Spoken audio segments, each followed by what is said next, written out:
So following the previous tutorial, we want to look at how to use the index column, the duplicate, and then the other tabs over here. All right. So let's go ahead and then start with the index column, because I think we've already looked at that of the conditional column. Now the index column, what it does is it tries to provide unique keys for each row, and it's similar to whatever thing we have here. So let's go ahead and then start and then see what's going to happen over here. Okay. I click on it and this is what happens.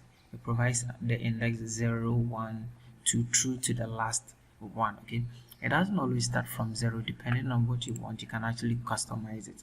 So for instance, you can start from 1 instead of starting from 0. Okay, so you can be playing around this thing here.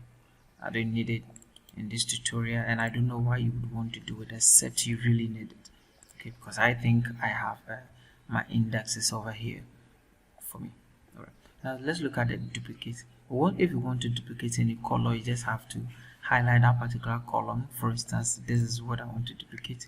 Click on duplicate column, and that is going to provide you an exact copy of the content over here. Okay, now let's see something in the format tab. Now in the format, the lowercase is actually going to take every element over here, convert it to lowercase for you. The same applies to the uppercase and there's one. Okay, so you can be experimenting with these elements over here. Let's look at something from extract.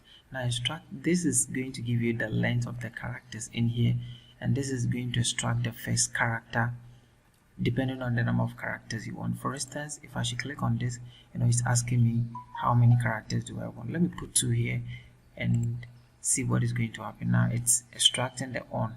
Those are the first 2 characters. Okay, so you can be experimenting with this particular section, and then this one too. Now let's look at something too about the delimiter. Okay, what basically delimiter, excuse me, is as when you have a bunch of characters, and then within we have special characters in those characters. What I mean by characters is maybe some letters like A, B, C, D to Z, and you have some characters like a dash, something similar to this. You can look at the on this date, you can see a / over here. These are the characters I'm going to talk about. Okay, now if I should say I want to extract text before the delimiter, okay, or after the delimiter, let me click on this one. Now it's going to ask you of the delimiter, and over here we want to extract this content 1/2/2014. That is the content I want, and that is the reason why I said test before the delimiter.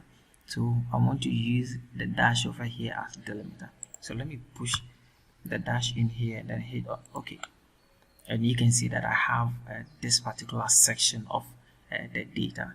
If I should also extract after the delimiter, I might want to put this one here and then select the 145 and this one. Okay, and you can see that this is going to be helpful, assuming that this particular column is not here. See, and that is exactly what I have over here.